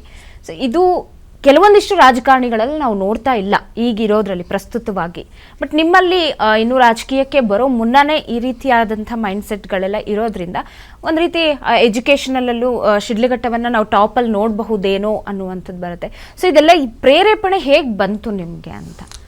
ಇದನ್ನು ನಮ್ಮ ರೂಟ್ಸ್ ಫ್ರಮ್ ನಮ್ಮ ತಾತನವರಾದ ಮುನ್ಷಾಮಪ್ಪ ಅವರು, ನಮ್ಮ ತಂದೆ ಆದ ರಾಮಲಿಂಗಾರೆಡ್ಡಿ ಅವರು, ಇವರಿಂದ ನಾನು ಕಲ್ತಿದ್ದಷ್ಟೇ. ನಮ್ಮ ಊರಿಗೆ ಒಳ್ಳೇದು ಮಾಡಬೇಕು ಅಂದರೆ ಅಲ್ಲಿನ ಊರಿಗೆ ಹೋದವ್ರು ವಾಪಸ್ ಬರಬೇಕು, ಕೆಲಸ ಮಾಡಬೇಕು. ಅದಾಗೋದು ಯಾವಾಗ ಅಂದರೆ ಮಾತ್ರ ನಮ್ಮ ಗೌರ್ಮೆಂಟ್ ಶಾಲೆಗಳು ಬೆಳಿಬೇಕು. ಈ ಗೌರ್ಮೆಂಟ್ ಶಾಲೆ ಅಂತ ಹೋದಾಗ ಏನಾಗುತ್ತೆ, ಇವತ್ತಿನ ಪರಿಸ್ಥಿತಿಯಲ್ಲಿ ಹೇಗಿದೆ ಅಂತಂದರೆ ತುಂಬ ಪ್ರೈವೇಟ್ ಶಾಲೆಯ ಇನ್ಫ್ಲೂಯೆನ್ಸ್ ಇರೋ ಟೈಮಲ್ಲಿ ನಮ್ಮ ಸೋ ಕಾಲ್ಡ್ ಬಿಲೋ ಪವರ್ ಮಕ್ಕಳು ಏನಿದ್ದಾರೆ ಆ ಮಕ್ಕಳೇ ಚೆನ್ನಾಗಿ ಓದೋದು. Let me be very very clear, ಆ ಮಕ್ಕಳೇ ಚೆನ್ನಾಗಿ ಓದೋದು. ಇವತ್ತು ಏನಾಗ್ತಾ ಇದೆ, ನಾನು ಅಬ್ಸರ್ವ್ ಮಾಡ್ದಂಗೆ ಎಲ್ಲ ಮಕ್ಕಳು ಚೆನ್ನಾಗಿ ಓದ್ತಾ ಇದ್ದಾರೆ, ತುಂಬ ಚೆನ್ನಾಗಿ ಓದ್ತಾರೆ. ಬಟ್ ಅವ್ರಿಗೆ ಆಪರ್ಚುನಿಟೀಸ್ ಕಮ್ಮಿ ಆಗಿದೆ. ಏನಕ್ಕೆ ಆಪರ್ಚುನಿಟಿ ಕಮ್ಮಿ ಆಗಿದೆ ಅಂದರೆ ಎಲ್ಲರೂ A for apple B for ಬಾಲೇ ಆಗಿಬಿಟ್ಟಿದ್ದಾರೆ. ಎ ಫಾರ್ ಅಲಿಗೇಟರ್ ಯಾರೂ ಇಲ್ಲ, ಬಿ ಫಾರ್ ಬ್ಯಾಟ್ ಅಂತ ಹೇಳೋರು ಯಾರೂ ಇಲ್ಲ. ಸೊ ನನ್ನ ಅನಿಸಿದ್ದೇನು ಅಂದರೆ ಇವತ್ತಿನ ಪರಿಸ್ಥಿತಿಗೆ 2025ಗೆ ಯಾವ ಥರ ಒಂದು ಕ್ವಾಲಿಟಿ ಆಫ್ ಎಜುಕೇಷನ್ ಬೇಕು, ಆ ನಿಟ್ಟಿನಲ್ಲಿ ಗೌರ್ಮೆಂಟ್ ಶಾಲೆಗಳನ್ನ ಡೆವಲಪ್ ಮಾಡಬೇಕು. ಮಕ್ಕಳು ಎಲ್ಲರೂ ಓದ್ತಾ ಇದ್ದಾರೆ, ಬಟ್ ಅವ್ರು ಬಂದಿದ್ದೊಂದು ಗ್ರ್ಯಾಜುಯೇಟ್ ಆಗಿ ಹೊರಗಡೆ ಬಂದಾಗ ಅವ್ರಿಗೆ ಆಪರ್ಚುನಿಟಿ ಬಂದಾಗ ಸ್ಟ್ರಗಲ್ ಮಾಡ್ತಾ ಇದ್ದಾರೆ. ಏನಕ್ಕೆ ಅಂತಂದ್ರೆ ದೇ ಆರ್ ನಾಟ್ ಪಾರ್ ವಿತ್ ದ ಕಾಂಪಿಟೇಷನ್. ಆ ಕಾಂಪಿಟೇಷನ್ ಬಿಲ್ಡ್ ಮಾಡಬೇಕು ಅಂತಂದ್ರೆ ಅವ್ರಿಗೆ ಪ್ರಪಂಚದ ಒಂದು ಜ್ಞಾನನ ಕೊಡಲೇಬೇಕಾಗುತ್ತೆ. ಬರೀ ಎಲ್ಲರೂ ಓದಿದ್ದು ಎಲ್ಲ ಗ್ರಾಜುಯೇಟ್ ಆದರೆ ಡಿಫ್ರೆನ್ಶಿಯೇಟರೇ ಇರೋದಿಲ್ಲ. ಇವಾಗ ಫಾರ್ ಎಕ್ಸಾಂಪಲ್ ಸ್ಪೋರ್ಟ್ಸ್ ಆಗಿರ್ಬೋದು, ಗೌರ್ಮೆಂಟ್ ಶಾಲೆ ಮಕ್ಕಳು ತುಂಬ ಚೆನ್ನಾಗಿ ರನ್ನಿಂಗ್ ಮಾಡ್ತಾರೆ, ಸ್ಪೋರ್ಟ್ಸ್ ಮಾಡ್ತಾರೆ. ಅವ್ರಿಗೆ ಗೊತ್ತಿಲ್ಲ ಎಲ್ಲಿ ಹೋಗಿ ಏನು ಪಾರ್ಟಿಸಿಪೇಟ್ ಮಾಡಬೇಕು ಅನ್ನೋದು ಗೊತ್ತಿಲ್ಲ. ಆ ನಿಟ್ಟಿನಲ್ಲಿ ಕೆಲಸ ಮಾಡ್ತಾ ಹೋದಾಗ, ನಾನು ಲಾಂಗ್ ಟರ್ಮಿಂದ ಇದನ್ನು ಕೆಲಸ ಮಾಡ್ತಾ ಹೋದಾಗ ಒಂದು ಅರ್ಥ ಆಗಿದ್ದೇನು ಅಂತಂದರೆ ನಮ್ಮ ಕ್ಷೇತ್ರದಿಂದ ಅನೇಕ ವಿದ್ಯಾರ್ಥಿಗಳು ಟೀಚರ್ಸ್ ಆಗಿ ಹೊರಗಡೆ ಬಂದಿದ್ದಾರೆ. ಇವತ್ತು ನಮ್ಮ ಶಿಡ್ಲಘಟ್ಟ ಕ್ಷೇತ್ರದಿಂದನೇ ನಮ್ಮ ಊರೇ ಅಂತ ತಗೊಂಡಾಗ ಸ್ವಂತ ಊರಲ್ಲಿ ಅನೇಕ ಶಿಕ್ಷಕರಾಗಿದ್ದಾರೆ. ಜಾಸ್ತಿ ಶಿಕ್ಷಕರು ಇರೋ ಊರಂದ್ರೆ ನಮ್ಮೂರೇ. ಯಾಕದಾಯಿತು ಅಂತಂದ್ರೆ ಎಜುಕೇಷನ್. ಎಲ್ಲ ಗೌರ್ಮೆಂಟ್ ಶಾಲೆ ಮಕ್ಕಳು ಇವತ್ತು ಅವ್ರನ್ನ ಡೆವಲಪ್ ಮಾಡ್ತಾ ಇದ್ದಾರೆ. ಇವಾಗ ಗೌರ್ಮೆಂಟ್ ಶಾಲೆ ಮಕ್ಕಳಂತಾನೆ ತಗೊಂಡಾಗ ಪಿಕ್ ಮಾಡ್ಕೊಂಡಾಗ ನನಗನ್ಸಿದ್ದು ಮನೆಗೆ ಒಬ್ಬ ಗ್ರಾಜುಯೇಟ್ ಬರ್ತಾನೆ, ಅವನು ಒಬ್ಬನ್ನ ನಾವು ಸದೃಢಗೊಳಿಸಿದ್ರೆ I think you will take care of his family. ಯಾವುದೇ ಥರ ಫ್ರೀ ರೈಸ್ ಬೇಕಾಗಿಲ್ಲ, ಫ್ರೀ ಎಲೆಕ್ಟ್ರಿಸಿಟಿ ಬೇಕಾಗಿಲ್ಲ, ಯಾವುದೂ ಬೇಕಾಗಿಲ್ಲ. ಆ ಮನೆಗೆ ಒಂದು ಹುಡುಗಿ, ಒಂದು ಹೆಣ್ಮಗು, ಒಂದು ಗಂಡು ಮಗುನ ಅವನ್ನ ಒಳ್ಳೆ ವಿದ್ಯಾರ್ಥಿಗಳಾಗಿ ರೆಡಿ ಮಾಡಿದ್ರೆ I think within 15-20 years they will come back as IAS officers, doctors ಎಲ್ಲ ಹೊರಗಡೆ ಬರ್ತಾರೆ. ಬಂದಾಗ ನಮ್ಮ ಸಮಾಜ ಬೆಟರ್ ಕಡೆಗೆ ಹೋಗುತ್ತೆ. ಇವತ್ತಿನ ಸಮಾಜ ಏನಾಗಿದೆ, ಬರೀ ಫ್ರೀ ಬೀಸು ಅದು ಇದು ನೋಡ್ಕೊಂಡಿದ್ದಾರೆ. ಬಟ್ ಹಂಗಾರೆ ಇವರು ಎಲ್ಲ ಮಾಡೆಲ್ಸ್ ಇವತ್ತು ಯಾವುದೇ ಪಕ್ಷದ ಮಾಡೆಲ್ಸ್ ಏನು ಮಾಡ್ತಾ ಇದ್ದಾರೆ, ಎಲ್ಲ ಹೆಂಗೆ ಜನಗಳನ್ನ ಬಡತನದಲ್ಲಿ ಇಡಬೇಕು ಅನ್ನೋದು ರೀತಿಯಲ್ಲಿ ವರ್ಕ್ ಮಾಡ್ತಾ ಇದ್ದಾರೆ. ಯಾರು ಅವ್ರ ಮುಂದೆ ಹೆಂಗೆ ತಗೊಂಡ್ ಬಂದ್ಬಿಡೋಣ ಅನ್ನೋದು ಯಾರಿಗೂ ಐಡಿಯಾ ಇಲ್ಲ. ಇವತ್ತಿನ ಟೀಚರ್ಸ್ ಡಿಪೋರ್ಟಿಂಗ್ ಯಾರು ಆಗ್ತಾ ಇದ್ದಾರೆ, ನಮ್ಮ ಶಾಲೆಗೆ ಬನ್ನಿ, ನೀವು ಯಾವಾಗಾರು ಫ್ರೀ ಆದಾಗ ನಮ್ಮ ಊರಿನ ಶಾಲೆಗೆ ಬನ್ನಿ, ಎಲ್ಲ ಟೀಚರ್ ಟಾಪ್ ಟೀಚರ್ಸ್, ಓಕೆ, ಎಲ್ಲ ಹೈಲಿ ಎಜುಕೇಟೆಡ್. ಆ ಟ್ರಾನ್ಸ್ಫಾರ್ಮೇಶನ್ ಹಂಗೆ ಇರುತ್ತೆ. ಟೀಚರ್ಸ್ ಅಂದಾಗ ಅವ್ರನ್ನೇ ಡಲ್ ಟೀಚರ್ಸ್ ಹಾಕೋದು, ಮಕ್ಕಳನ್ನ ಡೆವಲಪ್ ಮಾಡಿದ್ರೆ ಹೋಗೋದು, ತಿರ್ಗಾ ಯು ಎಕ್ಸ್ಪೆಕ್ಟ್ ಗೌರ್ಮೆಂಟ್ ಸ್ಕೂಲ್ಸ್ನ ಕ್ಲೋಸ್ ಮಾಡ್ತಾ ಹೋಗೋದು. ಸ್ಟ್ರಾಟಜಿಕಲಿ ನಮ್ಮನ್ನೆಲ್ಲ ಬಡವ್ರನ್ನಾಗಿ ಇನ್ನೂ ಬಡವ್ರು ಮಾಡಿಬಿಡ್ಬೇಕು. That gap should go more ಅನ್ನೋ ಥರ. ಯಾಕಂದರೆ ಇವಾಗ ತುಂಬ ಕಷ್ಟಗಳಿಂದ ಇಷ್ಟು ವರ್ಷ ನಮ್ಮ ಇಂಡಿಪೆಂಡೆನ್ಸ್ ಆದಮೇಲಿಂದ ನಾವು ಲೋವರ್ ಪವರಿಂದ we are getting into that upper level middle class ಫ್ಯಾಮಿಲೀಸ್ಗೆ ಬರ್ತಾ ಇದೆ ಜನ. ಅದು should also go to the next level ಅನ್ನೋದು ನಮ್ಮ ಆಸೆ. ಈ ಆಸೆಯಲ್ಲಿ ನಾವು ಇಷ್ಟು ಕೆಲಸ ಮಾಡ್ತಾ ಇರೋದು ಇದೇ ಐಡಿಯಾಸ್ ಮೇಲೆ ಮಾಡ್ತಾ ಇರೋದು. ಖಂಡಿತ ಮತ್ತಷ್ಟು ಮಾತನಾಡ್ತಾ ಹೋಗೋಣ. ಸಾಕಷ್ಟು ವಿಚಾರಗಳಿದೆ ನಿಮ್ಮ ಹತ್ರ ಮಾತನಾಡಲಿಕ್ಕೆ. ಇನ್ನೊಂದು ವಿಚಾರ ನಾವು ಮಾತನಾಡಲೇಬೇಕು. ಚಿಕ್ಕಬಳ್ಳಾಪುರ ಭಾಗಕ್ಕೆ ನಾವು ಬಂದಾಗ ಸಾಕಷ್ಟು ರಾಜಕೀಯ ಬೆಳವಣಿಗೆ ಇತ್ತೀಚಿನ ದಿನಗಳಲ್ಲಿ ನಾವು ನೋಡಿದ್ವಿ. ಅದರಲ್ಲಿ ಜಿಲ್ಲಾಧ್ಯಕ್ಷರ ಸ್ಥಾನದ ವಿಚಾರವಾಗಿ ಆಗಿರ್ಬೋದು. ಸೊ ಸಾಕಷ್ಟು ವಿಚಾರಗಳು ದೊಡ್ಡ ದೊಡ್ಡ ಬೆಳವಣಿಗೆಗಳಾಗ್ತಾ ಇತ್ತು. ಬಟ್ ನೀವೊಂದು ಪ್ರೆಸ್ ಮೀಟ್ ಮಾಡಿ ಒಂದು ಭವಿಷ್ಯವನ್ನ ನೋಡಿತೀರಾ. ಅಲ್ಲಿವರೆಗೂ ಸಂದೀಪ್ ರೆಡ್ಡಿ ಅವರು ಎಲ್ಲೋ ಬಿಸ್ನೆಸ್ ಮೆನ್ ಅಂತ ಅನಿಸ್ತಾ ಇತ್ತು, ಎಲ್ಲೋ ಜನಸೇವಕರು ಅಂತ ಅನಿಸ್ತಾ ಇತ್ತು. ನಮ್ಗೆ ಆಗ ಅನ್ಸಿದ್ದು ಭವಿಷ್ಯ ಬೇರೆ ನುಡಿತಾರ ಸಂದೀಪ್ ರೆಡ್ಡಿ ಅವರು ಅಂತ. ಯಾಕಂದ್ರೆ ನೀವು ಹೇಳಿ 2 ವಾರಕ್ಕೆ ಅವ್ರು ಇಳಿತಾರೆ. ಅದ್ರ ಬಗ್ಗೆ ಹೇಳೋದಾದ್ರೆ ನಮಗೆ ಯಾವ ಭವಿಷ್ಯ ಗೊತ್ತಿಲ್ಲ. ಒಂದು ನಮ್ಮದೇ ಆದ ರೀತಿಯಲ್ಲಿ ಕೆಲವು ಕೆಲಸ ನಾವು ಉತ್ತರ ಕರ್ನಾಟಕ ಕಡೆ ಎಲ್ಲ ಮಾಡಿದ್ವಿ. ಆವಾಗ ನಮ್ಮ ಕೆಲಸ ಮಾಡ್ತಾ ಮಾಡ್ತಾ ನಮ್ಮದೇ ಆದ ಕೆಲವು ಒಡನಾಟಗಳಿವೆ. ಆದರೆ ನಮ್ಮ ಸುಧಾಕರ್ ಅವ್ರು ಏನಿದ್ದಾರೆ, ನಮ್ಮ ಮಾಜಿ ಹೆಲ್ತ್ ಮಿನಿಸ್ಟರ್ ಅವ್ರು ಏನಿದ್ದಾರೆ, ಅವರು ನಮ್ಮ ಕ್ಷೇತ್ರಕ್ಕೆ ಒಂದು ಬ್ರ್ಯಾಂಡ್ ಅಂಬಾಸಿಡರ್. ಆಯಿತಾ, ಆ ಬ್ರ್ಯಾಂಡ್ ಅಂಬಾಸಿಡರ್ನ ನಾವು ಪಕ್ಷ ಅಂತ ನೋಡೋದಿಲ್ಲ. ನಾನು ನೋಡೋದು ಒಂದು ಕ್ಷೇತ್ರಕ್ಕೆ ಯಾರು ನಮಗೆ ಬ್ರ್ಯಾಂಡ್ ಅಂಬಾಸಿಡರ್ ಆದರು, ಆ ಕ್ಷೇತ್ರಕ್ಕೆ ಯಾರಿಂದ ರೆಕಗ್ನಿಷನ್ ಸಿಕ್ತು, ಅವ್ರಿಗೆ ಧಕ್ಕೆ ಬರೋ ಯಾವುದೇ ಥರ ಡಿಸಿಷನ್ಸ್ಗೆ ನಮ್ಮ ಸಪೋರ್ಟ್ ಇರೋದಿಲ್ಲ. ಅದು ನನ್ನ ಮುಂಚೆಯಿಂದ ಸ್ಟ್ಯಾಂಡ್ ನಂದು. ಬ್ಲಾಕ್ ಮಾರ್ಕ್ ಬರೋದಿಲ್ಲ, ಯಾವುದೇ ಕಾರಣಕ್ಕೆ ಬಿಡೋದಿಲ್ಲ. ಇದು ಪಕ್ಷಾಸ್ತ್ರೀಯಾಗಿ ಮಾತಾಡ್ತಾ ಇರೋದು. ನಾನು ಹೇಳಿದ್ರೆ ಬ್ರ್ಯಾಂಡ್ ತಂದುಕೊಟ್ಟಿರೋದು ಆ ವ್ಯಕ್ತಿಗೆ ನಾವು ಸಪೋರ್ಟ್ ಆಗಿ ನಿಲ್ಲೋಣ ಅನ್ನೋ ಒಂದು ಇದು. ಯಾವಾಗ ಇದೆಲ್ಲ ಡೆವಲಪ್ ಆಗುತ್ತೋ ಇದ್ರ ಜೊತೆಲಿ ಕೆಲವು ರಾಜಕೀಯ ಬೆಳವಣಿಗೆಗಳಾಗ್ಬಿಡುತ್ತೆ. ಯಲಹಂಕ ವಿಶ್ವನಾಥ್ ಅವ್ರು ಮಾತಾಡ್ತಾರೆ, ನಮ್ಮ ರೇಣುಕಾಚಾರ್ಯ ಅವ್ರು ಮಾತಾಡ್ತಾರೆ, ವಿಜೇಂದ್ರ ಅವ್ರು ಮಾತಾಡ್ತಾರೆ, ಪಕ್ಷ ಬಿಟ್ಟೋಗಿ ಏನೋ ಲೆವೆಲ್ಗೆ ಮಾತಾಡ್ತಾರೆ. ಖಂಡಿತ ಹೌದು. ಎಲ್ರಿಗೂ ತಿಳಿಸೋದಿಷ್ಟೇ, ನಾವೆಲ್ಲ ಅವ್ರ ಜೊತೆಯಲ್ಲಿದ್ದೀವಿ. ನಾವು 2 ವಾರ ಅಂತ ಹೇಳಿದ್ವಿ, ನಾವು 1 ವಾರದಲ್ಲೇ ಇಳಿಸಿ ತೋರಿಸಿದ್ದೀವಿ. ಮುಂದಿನ ದಿನಗಳಲ್ಲಿ ಇಷ್ಟೇ ಹೇಳೋದು, ಚಿಕ್ಕಬಳ್ಳಾಪುರ ರಾಜಕೀಯ, ಕೋಲಾರ ಡಿಸ್ಟಿಕ್ ರಾಜಕೀಯನ ಅಷ್ಟು ಈಸಿಯಾಗಿ ತೊಗೊಳಕ್ಕೆ ಹೋಗ್ಬೇಡಿ. ನಮ್ಮ ಕ್ಷೇತ್ರಕ್ಕೆ ಒಳ್ಳೇದಾಗಕ್ಕೆ ಏನು ಮಾಡಬೇಕು ಅದು ನಾವು ಮಾಡೇ ಮಾಡ್ತೀವಿ, ಆಯಿತಾ. BJP ಅಂತ ಬಂದಾಗ ಶಿಸ್ತಿನ ಪಕ್ಷ, ಆ ಪಕ್ಷದಲ್ಲೂ ಒಂದು ಕೆಲವು ಒಡನಾಟಗಳು ನಮಗೂ ಇದೆ. ಆ ರೀತಿಯಲ್ಲಿ ಏನು ಹೇಳಿದ್ವು ಅದು ಮಾಡಿ ತೋರಿಸಿದ್ದೀವಿ, ಅಷ್ಟು ಹೇಳಕ್ಕೆ ಇಷ್ಟಪಡ್ತೀನಿ. ಖಂಡಿತ. ಇನ್ನು ಶಿಡ್ಲಘಟ್ಟವನ್ನು ಒಂದು ಮಾದರಿ ಕ್ಷೇತ್ರವಾಗಿ ಮಾಡಬೇಕು ಅನ್ನೋ ದೊಡ್ಡ ಕನಸಂತೂ ನಿಮಗಿದೆ ಸಂದೀಪ್ ರೆಡ್ಡಿ ಅವ್ರಿಗೆ. ಸೊ ಶಿಡ್ಲಘಟ್ಟ ಅಂತ ಬಂದಾಗ ಆ ಭಾಗದಲ್ಲಿ 200-220 ಹಳ್ಳಿಗಳು ಬರಬಹುದೇನೋ. ರಸ್ತೆಗಳ ವಿಚಾರ ಅಂತ ಬಂದಾಗ ಜನ ಈಗಲೂ ಕೂಡ ಕಣ್ಣೀರು ಹಾಕ್ತಾ ಇದ್ದಾರೆ, ಸರಿಯಾದ ರಸ್ತೆನೇ ಇಲ್ಲ ಅಂತ ಹೇಳಿ. ಅದಕ್ಕೆ ಯಾವಾಗ ಆ ತುರ್ತು ಪರಿಸ್ಥಿತಿ ಅಂತ ಇರ್ತೀರಾ, ಅದನ್ನ ಯಾವಾಗ ಹೋಗ್ಲಾಡಿಸ್ತೀರಾ ಅನ್ನೋದು ಒಂದು ವಿಚಾರ. ಇನ್ನೊಂದು ಈ ಕುಡಿಯುವ ನೀರಿನ ವಿಚಾರ ಅಂತ ಬಂದಾಗ ಪ್ರತಿ ಮನೆಗೂ ಕೂಡ ಒಂದು ನೀರಿನ ಯೋಜನೆಯನ್ನು ಮಾಡಬೇಕು ಅಂತ ಇದು 20-30 ವರ್ಷಗಳಿಂದ ಎಳ್ಕೊಂಡು ಬರ್ತಾನೇ ಇದೆ. ಅದಕ್ಕೊಂದು ಫುಲ್ ಸ್ಟಾಪ್ ಅನ್ನೋದಿಲ್ಲ. ಸಂದೀಪ್ ರೆಡ್ಡಿಯಿಂದ ಅದು ಫುಲ್ ಸ್ಟಾಪ್ ಅನ್ನೋದು ಸಿಗತ್ತಾ ಅಲ್ಲಿಗೆ ಆ ಸಮಸ್ಯೆಗಳಿಗೆ? ಇದು 2 ಸಮಸ್ಯೆ ನಾವು ಡಿಫ್ರೆಂಟ್ ಆಗಿ ನೋಡಬೇಕಾಗುತ್ತೆ. ಇವತ್ತಿನ ರಾಜಕೀಯ ಬೆಳವಣಿಗೆಯಲ್ಲಿ ಏನಾಗಿದೆ ಅಂತಂದ್ರೆ, ನಮ್ಮ ಕ್ಷೇತ್ರದಲ್ಲಿ ಯಾರು ಗೆಲ್ತಾರೋ ಅದ್ರ ಆಪೋಸಿಷನ್ ಕ್ಷೇತ್ರ ನಮ್ಮ ಸ್ಟೇಟಲ್ಲಿ ಇರುತ್ತೆ. ಸೊ ಅನುದಾನಗಳು ಸಿಗೋದು ಕಷ್ಟ ಆಗುತ್ತೆ ನಮಗೆ. ಇವಾಗ ಕೆಲವು ವಿಲೇಜಸ್ನ ನಾವು ಡೆವಲಪ್ ಮಾಡಬೇಕಂತ ಬಂದಾಗ first is what you ask for water ಇಶ್ಯೂನ ಕೇಳಿದ್ರಿ. ಒಂದು ನೀರಿನ ಸಮಸ್ಯೆ ಸಾಲ್ವ್ ಮಾಡಬೇಕಂದ್ರೆ ನಾವೇ ನೀರು ಸಪ್ಲೈ ಕೊಡಬೇಕಾಗಿಲ್ಲ, ಒಂದು 3 ಬೋರ್ವೆಲ್ ತೆಗೆಸ್ಬೇಕಾಗುತ್ತೆ, ಅದ್ರ ವಾಟರ್ ಟ್ಯಾಂಕ್ಸ್ ಮಾಡಿಸ್ಬೇಕಾಗುತ್ತೆ. ಆ್ಯಂಡ್ ಆ ಕ್ಷೇತ್ರಕ್ಕೆ ಬರೋ ವಿಲೇಜ್ ಪಂಚಾಯತ್ ಲೆವೆಲಲ್ಲಿ ಅದನ್ನ ಸಾರ್ಟ್ ಔಟ್ ಮಾಡ್ಬೋದು. ಆದರೆ ಇಂದಿನ ಅದೇ ಹೇಳದ್ನಲ್ಲ, there is a deficiency of education and thought process ಅಂತಾರಲ್ಲ. ಇವ್ರಿಗೆ ಎಲ್ಲರಿಗೂ ಕಾವೇರಿ ವಾಟರೇ ಬೇಕು, ಎಲ್ಲರಿಗೂ ಅಲ್ಲಿನ ನೀರಾವರಿ ನೀರೇ ಬೇಕು ಅಂದಾಗ ಕಷ್ಟ ಆಗ್ತಾ ಹೋಗುತ್ತೆ. ಅಲ್ಲಿ ಆ ಊರಿಗೆ ಸಂದರ್ಭ ನೋಡ್ಕೊಂಡು ಮಾಡಕ್ಕೆ ಹೋದ್ರೆ ಇದೇನು ದೊಡ್ಡ ವಿಷಯ ಏನಲ್ಲ. ಇವತ್ತು 2025 we can save on water resources ಎಷ್ಟೊಂದು ಮಾಡ್ಬೋದು ನಾವು. We can free borewells open ಮಾಡ್ಬೋದು, ಬೋರ್ವೆಲ್ಸ್ ಹಾಕ್ಬಿಟ್ಟು ಅಲ್ಲಿಂದ ನೀರು ಸಪ್ಲೈ ಕೊಡ್ಬೋದು ಊರಿಗೆ. We can use filters to that and we can supply the water. It's a small problem, but we are not making it sure that ಅದನ್ನು solve ಮಾಡೋದಕ್ಕೆ ಯಾರೂ try ಮಾಡ್ತಾ ಇಲ್ಲ. ನನ್ನ ಕೈಯಲ್ಲಿ ಆಗೋದು ನಾನು ಮಾಡ್ತಾ ಇದ್ದೀನಿ ಆಲ್ರೆಡಿ. ಇವಾಗ ನಮ್ಮ ಶಾಲೆಗಳಿಗೆಲ್ಲ ನಾನು ಫಿಲ್ಟರ್ಸ್ ಹಾಕ್ಸಿದ್ದೀನಿ, ನನ್ನ ಮಕ್ಕಳಿಗೆಲ್ಲ ಫಿಲ್ಟರ್ಸ್ ಹಾಕಿದ್ದೀನಿ. ನೀರು ಬರಲಿಲ್ಲ ಅಂದರೆ 2ನೇ ಬೋರ್ವೆಲ್ ಹಾಕಿಸ್ಬಿಟ್ಟು ಐ ಸಿ ದಟ್ ರೀಚಾರ್ಜ್ ಮಾಡಿಸಿ I see the water is there. I think solution ತರೋದು ಬೇಕು ಆಯ್ತಲ್ಲ. ಇನ್ನೊಂದು ಯಾವುದೋ ಒಂದು ರಸ್ತೆಗಳ ಬಗ್ಗೆ ಕೇಳಿದ್ರೆ, ರಸ್ತೆ ಅಂತ ಬಂದಾಗ ಅನುದಾನ ಇಲ್ದ್ರೆ ರಸ್ತೆಗಳು ಮಾಡಕ್ಕೆ ಬರೋದಿಲ್ಲ. ಇವಾಗ ರವೀಣ್ ಅವರು ಇದ್ದಾರೆ ನಮ್ಮ ಕ್ಷೇತ್ರದಲ್ಲಿ, ಪಾಪ ನೋಡಿ ಅವರು ತುಂಬ ಸ್ಟ್ರಗಲ್ ಮಾಡ್ತಾ ಇದ್ದಾರೆ ನಮ್ಮ JDS ಪಕ್ಷಕ್ಕೆ. ಬಟ್ ಅವ್ರಿಗೆ ಅನುದಾನ ಸಿಗ್ತಾ ಇಲ್ಲ. ಅನುದಾನ ಸಿಕ್ಕಿಲ್ಲ ಅಂದ್ರೆ ಹೆಂಗೆ ರೋಡ್ಸ್ನ ತರ್ತಾರೆ? ಇದನ್ನ ರಾಜಕೀಯ ಪಕ್ಷಗಳು ಒಂದು ಅರ್ಥ ಮಾಡ್ಕೊಬೇಕು. ಕೆಲವು ಸಲ ಒಂದ್ಸಲಿ ರಾಜಕೀಯ 5 ವರ್ಷಕ್ಕೆ ಒಂದ್ಸಲಿ ಮಾಡಬೇಕು, 5 ಇಯರ್ಸು ಮಾಡಬಾರ್ದು. ಇವಾಗ ಪ್ರಾಬ್ಲಮ್ ಏನಾಗಿದೆ, 5 ಇಯರ್ಸ್ ಕಂಟಿನ್ಯೂ ಮಾಡ್ಬಿಡ್ತಾರೆ ರಾಜಕೀಯನ. ಇವಾಗ ನೋಡಿ ಅನುದಾನ ಬರ್ತಾ ಇಲ್ಲ ನಮ್ಮ ಜನಕ್ಕೆ, ಅನುದಾನ ಬಂದಿಲ್ಲ, ನಾವು ರೋಡ್ಸ್ ಹೆಂಗೆ ಡೆವಲಪ್ ಮಾಡೋಕ್ಕಾಗುತ್ತೆ? ಸೊ ಇದಕ್ಕೆ ಓನ್ಲಿ ಆಪ್ಷನ್ ಏನಾಗುತ್ತೆ, ಇಫ್ ಯು ಆಸ್ಕ್ ಮೀ, ನಾವು ಬಂದರೆ ಏನು ಮಾಡ್ತೀವಿ ಅಂತ ಹೇಳಿದ್ರೆ, ನಾನು ಸ್ವಲ್ಪ ಪ್ರೈವೇಟೈಸೇಷನ್ ಮಾಡ್ಬೋದು. ಕೆಲವು ಲೊಕೇಶನ್ಸ್ನ ಪ್ರೈವೇಟೈಸ್ ಮಾಡಿದ್ರೆ ಅಟ್ಲೀಸ್ಟ್ ಅವ್ರು ರೋಡ್ಸ್ ಮಾಡ್ತಾರೆ. ಸೊ ಆ ಥರ ಏನಾದ್ರು ಬೆಳವಣಿಗೆ ಮಾಡ್ಬೋದು. ಇವತ್ತು ನೋಡಿ ನಮ್ಮ ಕ್ಷೇತ್ರದಲ್ಲಿ ಸಿಲ್ಕ್ ತುಂಬ ಚೆನ್ನಾಗಿ ಸಿಲ್ಕ್ ಬರುತ್ತೆ, ಹಾಲಿನ ಉತ್ಪಾದನೆ ಚೆನ್ನಾಗಿ ಮಾಡ್ತಾರೆ, ಅದನ್ನು ಪ್ರೈವೇಟೈಸ್ ಮಾಡ್ಬೋದು. ಟೊಮೊಟೊ ತುಂಬ ಜಾಸ್ತಿ ಜನ ಬೆಳೀತಾರೆ. ನಾನು ತುಂಬ ಸಲ ಎಲೆಕ್ಷನಲ್ಲೂ ಹೇಳಿದೆ, ನಮ್ಮ ಕ್ಷೇತ್ರಕ್ಕೆ ಎವ್ರಿ 5 to 6 ವಿಲೇಜಸ್ಗೆ ಒಂದು ಫ್ರೀಸರ್ ರೂಮ್ ಬೇಕಾಗುತ್ತೆ, ಫ್ರೀಸರ್ ಗೋಡೌನ್ಸ್ ಬೇಕಾಗುತ್ತೆ. ಫ್ರೀಸರ್ ಗೋಡೌನ್ಸ್ ಬಂದರೆ ಏನಾಗುತ್ತೆ, ಟೊಮೊಟೋನ ಹೋಲ್ಡ್ ಮಾಡ್ಬೋದು, 1 week to 2 weeks ಹೋಲ್ಡ್ ಮಾಡ್ಬೋದು. ಹೋಲ್ಡ್ ಮಾಡಿದ್ರೆ ರೈತರಿಗೆ ಒಳ್ಳೆ ರೇಟ್ ಸಿಗುತ್ತೆ. ಸೊ ಕೆಲವು ಇಂಪ್ಲಿಮೆಂಟೇಷನ್ ಇಸ್ ದ ಚಾಲೆಂಜ್. ಯಾರು ಇಂಪ್ಲಿಮೆಂಟ್ ಮಾಡ್ತಾರೆ ಇದನ್ನು?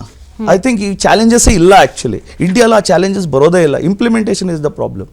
ಸಂದೀಪ್ ರೆಡ್ಡಿ ಅವರ ಥಾಟ್ ಪ್ರೊಸೆಸ್ ಎಲ್ಲ ನೋಡಿದಾಗ ಈ ಮಾದರಿ ಕ್ಷೇತ್ರ ಅಂತ ಹೇಳಿದೆ ನಾನು. ಕೇವಲ ಮಾದರಿ ಕ್ಷೇತ್ರ ಅಂದ ತಕ್ಷಣ ಮೂಲಭೂತ ಸೌಕರ್ಯಗಳು ಕೊಟ್ಟರೆ ಮಾತ್ರ ಮಾದರಿ ಕ್ಷೇತ್ರ ಆಗುತ್ತಾ? ಅಥವಾ ನಿಮ್ಮ ಥಾಟ್ ಪ್ರೊಸೆಸ್ಸಲ್ಲಿ ಒಂದು ಶಿಡ್ಲಘಟ್ಟವನ್ನು ಮಾದರಿ ಕ್ಷೇತ್ರವಾಗಿ ನಾನು ಪರಿವರ್ತನೆ ಮಾಡಬೇಕು ಅಂದರೆ ಹೇಗಿದೆ ಅಂತ ಹೇಳಿ? ನಾನು ಹೇಳ್ದಂಗೆ ನಾನು ನಮ್ಮ ಕ್ಷೇತ್ರನ ಅಂತಲೇ ತೊಗೊಳೋದಿಲ್ಲ.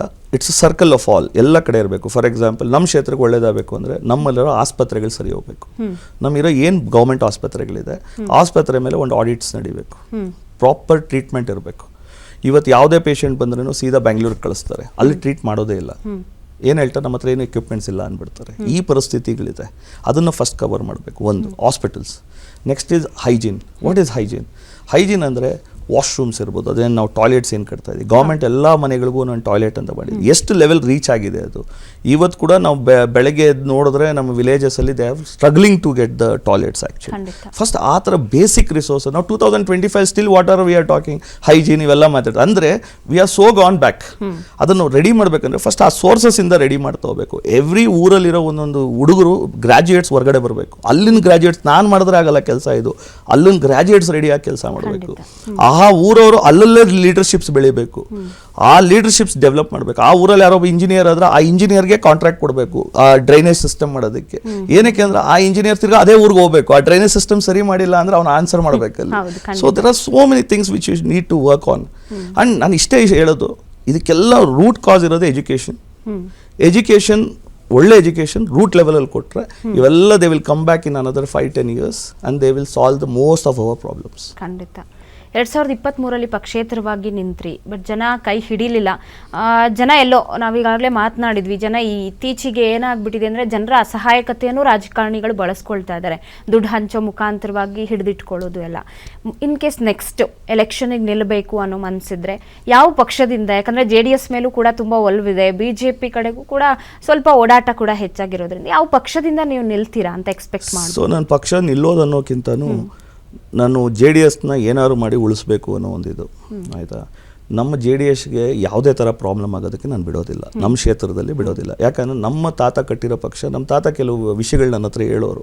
ನಮ್ಮ ಕ್ಷೇತ್ರದಲ್ಲಿ ನಮ್ಮ ಜನಕ್ಕೆ JDS is not just a party, it's emotion. ಹೌದು. ಯಾರೋ ಬಂದು ಯಾರೋ ಮಾಡೋಕ್ಕೆ ಬರೋದಿಲ್ಲ ರಾಜಕೀಯ. ಅಲ್ಲಿ it is all about people, ಒಂದು ಎಮೋಷನ್ ಅಟ್ಯಾಚ್ಡ್ ಆಗಿದೆ. ಜನ farmers are been attach to that party. Okay, ಆ ಪಾರ್ಟಿನ ಉಳಿಸ್ಬೇಕು ಅಂತ ನಾವು ನಿಂತಿರೋದು. ಅದು ಯಾರು ಬಂದು ನಾನೇ ನಿಲ್ಲಬೇಕು ಅಂತಿಲ್ಲ, ಯಾರು ನಿಂತು ಅವ್ರಿಗೆ ಸಪೋರ್ಟ್ ಕೊಡಬೇಕು ಅಂದ್ರೆ ನಾನು ಮಾಡ್ತೀನಿ. ಆಯಿತಾ. ನನ್ನ ಆಸೆ ಏನು ಅಂದರೆ ಆ ಪಕ್ಷ ಉಳಿಬೇಕು. ಇವತ್ತು ಯಾರೋ ಬಂದು ಇನ್ನೊಂದು ಯಾರೋ ಬರ್ತಾರೆ ಏನೋ ಮಾಡ್ತಾರೆ ಅಂತಲ್ಲ, ಆ ಪಕ್ಷ ಉಳಿಯೋದಕ್ಕೆ ಏನು ಬೇಕೋ ಅದು ಮಾಡೋಣ. ಖಂಡಿತ ಖಂಡಿತ. ಇನ್ನು ಪ್ರತಿಷ್ಠಿತ ಪ್ರಶಸ್ತಿ ನಿಮಗೆ ಒಲ್ದು ಬಂದಿದೆ, ಅದ್ರ ಬಗ್ಗೆ ಮಾತನಾಡ್ತೀನಿ. ಅದಕ್ಕೂ ಮೊದಲು ವೀಕ್ಷಕರಿಗೆ ಇನ್ನೊಂದು ವಿಚಾರ ಗೊತ್ತಿಲ್ಲ, ಮಂತ್ರಾಲಯದಲ್ಲಿ ಪ್ರತಿ ಬಾರಿ ಪರಿಮಳ ಪ್ರಶಸ್ತಿ ಅಂತ ಕೊಡ್ತಾರೆ, ಬಹಳ ಒಂದು ಫೇಮಸ್ ಪ್ರಶಸ್ತಿ ಅಂತಲೇ ಹೇಳ್ಬೋದು. ಅದು ಸಿಗೋಕ್ಕೂ ಒಂದು ಅದೃಷ್ಟ ಮಾಡಿರಬೇಕು ಅಥವಾ ಪುಣ್ಯ ಮಾಡಿರಬೇಕು ಅಂತಲೇ ಹೇಳ್ಬೋದು, ಶ್ರೀ ರಾಯರ ಸನ್ನಿಧಿಯಲ್ಲಿ ಪಡೆದುಕೊಳ್ಳುವಂಥದ್ದು. ಆ ಪ್ರಶಸ್ತಿ ಕೂಡ ನಿಮಗೆ ಒಲ್ದು ಬಂದಿದೆ, ಅದ್ರ ಬಗ್ಗೆ ಹೇಳೋದಾದ್ರೆ ವೀಕ್ಷಕರಿಗೆ. ಹೇಳ್ತೀನಲ್ಲ, ನಾವು ಮಾಡೋ ಕೆಲಸಗಳು ದೇವ್ರ ಕೆಲಸ ಇದ್ದಂಗೆ. ನಾವು ಒಳ್ಳೆ ನಿಟ್ಟಿನಲ್ಲಿ ಕೆಲಸ ಮಾಡಿದ್ರೆ ಐ ಥಿಂಕ್ ಪ್ರಶಸ್ತಿ ಅನ್ನೋದು ನಾವು ಮಾಡಿರೋ ಕೆಲಸ ಅನ್ನೋಕ್ಕೆ ಅದು ರೆಸ್ಪೆಕ್ಟ್ ಕೊಡೋಣ. ಬಟ್ ಬಿಯಾಂಡ್ ಏನಂದರೆ ಕೆಲಸ ಮಾಡಬೇಕು, ಕ್ಷೇತ್ರದಲ್ಲಿ ಕೆಲಸಗಳು ಮಾಡಬೇಕು, ಜನಗಳ ಜೊತೆ ಬೆರೀಬೇಕು. I think awards are, I am so happy that awards are recognitions for example. But ಮಂತ್ರಾಲಯದಿಂದ ಬಂದಿದ್ದು ಐ ಥಿಂಕ್ ರಾಯರು ನನ್ನ ಕೈ ಹಿಡಿದಿದ್ದಾರೆ ಅನ್ನೋ ಒಂದು ಇದು ನಮ್ಮ ಕ್ಷೇತ್ರಕ್ಕೆ ಒಳ್ಳೇದಾಗುತ್ತೆ ಅನ್ನೋ ಒಂದು ಖುಷಿ. ಇದರ ಮಧ್ಯೆ ಮಂತ್ರಾಲಯ ಸಂಘಟನೆ ಕೂಡ ನನ್ನ ಧನ್ಯವಾದಗಳು. ಖಂಡಿತ. ಇನ್ನು Karnataka pride business award 2024-25 Raj news ಹಾಗೆ ರಾಜ್ ಮ್ಯೂಸಿಕ್ ವತಿಯಿಂದ ಆಯೋಜನೆ ಮಾಡಿರೋದು. ಆ ಬಿಸ್ನೆಸ್ ಅವಾರ್ಡ್ಗೂ ಕೂಡ ಸೆಲೆಕ್ಟ್ ಆಗಿದ್ದೀರಾ. ಸೊ ಅದ್ರ ಬಗ್ಗೆ ಹೇಳೋದಾದರೆ, ಜೊತೆಗೆ ಸಾಕಷ್ಟು ಮಹತ್ತರ ಕಾರ್ಯಕ್ರಮಗಳು ರಾಜ್ ನ್ಯೂಸ್ ರಾಜ್ ಮ್ಯೂಸಿಕ್ ಮಾಡ್ತಾ ಬಂದಿದೆ. ಸಾಧಕರನ್ನು ಗುರುತಿಸೋದು, ಹೆಣ್ಮಕ್ಳನ್ನ ಮೇಲಕ್ಕೆ ತರೋದಾಗಿರಬಹುದು, ಈ ರೀತಿ ಸೊ ಎಲ್ಲ ಕಾರ್ಯಕ್ರಮಗಳ ವಿಚಾರ, ಜೊತೆಗೆ ನಿಮಗೆ ಈ ಒಂದು ಅವಾರ್ಡ್ ಬಂದಿರೋ ವಿಚಾರಕ್ಕೆ ಏನು ಹೇಳ್ತೀರಾ ಕೊನೆಯದಾಗಿ? ಅಗೇನ್ ನಾನು ಅವಾರ್ಡ್ಸ್ಗೆ ಅದೇ ಹೇಳ್ತೀನಿ, ನಾವು ಮಾಡೋ ಕೆಲಸ will give us the recognition ಅಂತ. ಅದೊಂದು ಹುಡ್ಕೊಂಬರುತ್ತೆ. Very important. ಹೆಣ್ಮಕ್ಳು ಬೆಳಿಬೇಕು ಅನ್ನೋದು ನಂದು ಕೂಡ ಒಂದು, ಎಲ್ಲ ಕಡೆ ನಾನು ಮಾತಾಡಿದಾಗ ಹೆಣ್ಮಕ್ಳು ಬೆಳಿಬೇಕು ಅನ್ನೋ ನಿಟ್ಟಿನಲ್ಲೇ ಮಾತಾಡ್ತೀನಿ. ಆದರೆ ಈ ನಡುವೆ ಫ್ರಮ್ ಪಾಸ್ಟ್ 2-3 ಇಯರ್ಸಿಂದ ಒಂದು ಏನಾಗಿದೆ ಅಂದರೆ, ಹೆಣ್ಮಕ್ಳು ಆಲ್ರೆಡಿ ಬೆಳೆದು ಬಿಟ್ಟಿದ್ದಾರೆ. They are already doing good things in our society. So that way I think India is going in a right pace, ಒಳ್ಳೆ ಜಾಗಕ್ಕೆ ಹೋಗ್ತಾ ಇದೆ. It's only that a small corrections ಆಗಬೇಕು. ಐ ಥಿಂಕ್ ಎಲ್ಲ ಕ್ಷೇತ್ರದಲ್ಲೂ ಈ ವಿದ್ಯಾರ್ಥಿಗಳು ಹೊರಗಡೆ ಬರಲಿ, ಎಲ್ಲ ಕ್ಷೇತ್ರದಲ್ಲೂ ಕೆಲಸ ಮಾಡಲಿ. ಐ ಥಿಂಕ್ ಕ್ಯಾಬಿನೆಟಲ್ಲಿ ಕೆಲವು ಲೀಡರ್ಸ್ ಹೆಸರು ಹೇಳ್ತೀನಿ, ತೇಜಸ್ವಿ ಸೂರ್ಯ ಅವ್ರು ಮಾತಾಡೋ ರೀತಿ ಇರ್ಬೋದು ನೋಡಿ, ಎಜುಕೇಟೆಡ್ ಬಂದಾಗ ಮಾತಾಡೋ ರೀತಿಗಳಿರ್ಬೋದು, ಅನ್ಎಜುಕೇಟೆಡ್ ಹೋದಾಗ ಮಾತಾಡೋ ರೀತಿ ತುಂಬ ವ್ಯತ್ಯಾಸಗಳಿರುತ್ತೆ. So I think that's the game changer. I think ನಾನು ಇನ್ನೊಂದು ಹೇಳೋಕ್ಕೆ ಇಷ್ಟಪಡ್ತೀನಿ, ನಮ್ಮ ಕ್ಷೇತ್ರಗಳಲ್ಲಿ ಜನಗಳು ದೇವಸ್ಥಾನ ಕಟ್ಟೋದ್ರಲ್ಲಿ, ಮಸೀದಿಗಳು ಕಟ್ಟೋದ್ರಲ್ಲಿ, ಚರ್ಚ್ ಕಟ್ಟೋದ್ರಲ್ಲಿ ಬ್ಯುಸಿ ಇದ್ದಾರೆ. ನಾನು ಹೇಳ್ತೀನಿ, ಆಸ್ಪತ್ರೆ ಕಟ್ಟಿ, ಮಕ್ಕಳಿಗೆ ಶಾಲೆಯಲ್ಲಿರೋ ಟಾಯ್ಲೆಟ್ಸ್ ಕಟ್ಟಿ, ಅವರೇ ಬಂದು ನಿಮಗೆ ಅವ್ರಕ್ಕಿಂತ ದೊಡ್ಡ ದೇವರಿಲ್ಲ, ಅವರೆಲ್ಲ ವಾಪಸ್ ಬರ್ತಾರೆ, ನಮ್ಮ ಸಮಾಜಕ್ಕೆ ಒಳ್ಳೆ ಕೆಲಸ ಮಾಡ್ತಾರೆ. ಖಂಡಿತ. ಇಷ್ಟೊತ್ತು ಕೂಡ ಕಾರ್ಯಕ್ರಮದಲ್ಲಿ ನನ್ನ ಜೊತೆಗೆ ಇದ್ರಿ, ಮಾತನಾಡಿದ್ರಿ, ಸಾಕಷ್ಟು ವಿಚಾರಗಳು ನಿಮ್ಮಿಂದ ತಿಳ್ಕೊಂಡೆ. ನಂಗೆ ಒಂದು ವಿಚಾರ ಗೊತ್ತಾಗಿದೆ ಅಂದರೆ, ಯಾರೋ ಒಬ್ಬ ಜನನಾಯಕ ಆಗಿ ಬರ್ತೀನಿ ಅಂತಂದಾಗ ನಾನು ಯಾವ ಕ್ಷೇತ್ರಕ್ಕೆ ಪಾರ್ಟಿಸಿಪೇಟ್ ಮಾಡ್ತೀನಿ ಆ ಕ್ಷೇತ್ರ ಮಾತ್ರ ನನ್ನ ಸುಪರ್ದಿ ಅಂತಾರೆ. ಬಟ್ ಸಂದೀಪ್ ರೆಡ್ಡಿ ಅವರು ಎಲ್ಲ ಕ್ಷೇತ್ರನೂ ಒಂದು ಮಾದರಿ ಕ್ಷೇತ್ರ ಆಗಬೇಕು, ನಮ್ಮ ಇಂಡಿಯಾ ಕೂಡ ಡೆವಲಪ್ ಆಗಬೇಕು ಅನ್ನೋ ಮೈಂಡ್ ಸೆಟ್ ಇದೆಯಲ್ಲ, ತುಂಬ ಇಷ್ಟ ಆಯಿತು. ಒಂದು ರೀತಿ ಜನರ ಸೇವೆನೇ ಜನಾರ್ದನ ಸೇವೆ ಅಂದ್ಕೊಂಡು ಹೋಗ್ತೀರಾ ಅಂತ, ಇಂದಲ್ಲ ನಾಳೆ ಜನ ನಿಮ್ಮ ಕೈ ಹಿಡಿತಾರೆ ಅಂತ ಕೂಡ ಈ ಕಾರ್ಯಕ್ರಮದಲ್ಲಿ ಹೇಳ್ತಾ ಕಾರ್ಯಕ್ರಮಕ್ಕೆ ಬಂದ್ರಿ. ನಿಮ್ಮ ಅಮೂಲ್ಯವಾದ ಸಮಯವನ್ನು ಕೊಟ್ಟಿದ್ದಕ್ಕಾಗಿ ಧನ್ಯವಾದಗಳು. Thank you. ಎಸ್, ನೋಡಿದ್ರಲ್ಲ ಈ ಒಂದು ಕಾರ್ಯಕ್ರಮದಲ್ಲಿ ಸಂದೀಪ್ ರೆಡ್ಡಿ ಅವರು ಅವರ ಬ್ರಾಡ್ ಮೈಂಡ್ ಸೆಟ್ ಇಂದಾಗಿ ಅಲ್ಲಿ ವಿದ್ಯಾಭ್ಯಾಸ ಆಗಿರಬಹುದು, ಜೊತೆಗೆ ಕೈಗಾರಿಕೆಗಳ ವಿಚಾರ, ನಿರುದ್ಯೋಗಿಗಳ ವಿಚಾರ ಆಗಿರಬಹುದು, ಸೊ ಪ್ರತಿಯೊಂದ್ರ ಮೇಲೂ ಕೂಡ ಅವ್ರು ಎಷ್ಟು ಕಾನ್ಸಂಟ್ರೇಟ್ ಮಾಡಿದರೆ ಕೇವಲ ಶಿಡ್ಲಘಟ್ಟ ಮಾತ್ರ ಅಲ್ಲ, ಎಲ್ಲ ಕ್ಷೇತ್ರವೂ ಕೂಡ ಅಭಿವೃದ್ಧಿ ಆಗಲಿ ಅನ್ನುವಂಥ ಒಂದು ಮೈಂಡ್ ಸೆಟ್ ಇದೆ. ಸೊ ಇಂದೆಲ್ಲ ನಾಳೆ ಜನ ಖಂಡಿತ ಅವರ ಕೈ ಹಿಡಿತಾರೆ. ಯಾಕಂದರೆ ಜನಸೇವೆಯನ್ನ ಜನಾರ್ದನನ ಸೇವೆ ಅಂತ ಮಾಡ್ಕೊಂಡು ಬಂದವರೇ ನಿಜವಾದ ನಾಯಕರು. ನಾನು ಈಗಾಗಲೇ ಹೇಳ್ದಂಗೆ 4 ಜನ ಹಿಂದೆ ಇದ್ದ ತಕ್ಷಣ ಅವ್ರು ಯಾರೂ ನಾಯಕರಾಗಲ್ಲ. ಮುಂದೊಂದು ದಿನ ಒಂದು ದೊಡ್ಡ ಮಟ್ಟದಲ್ಲಿ ನಾವು ಸಂದೀಪ್ ರೆಡ್ಡಿ ಅವ್ರನ್ನ ನೋಡ್ತೀವಿ ಅಂತ ಹೇಳ್ತಾ ಈ ಕಾರ್ಯಕ್ರಮ ಮುಗಿಸ್ತಾ ಇದೀವಿ. ನೋಡ್ತಾ ಇರಿ ರಾಜ್ ನ್ಯೂಸ್, ಇದು ಕನ್ನಡಿಗರ ಧ್ವನಿ.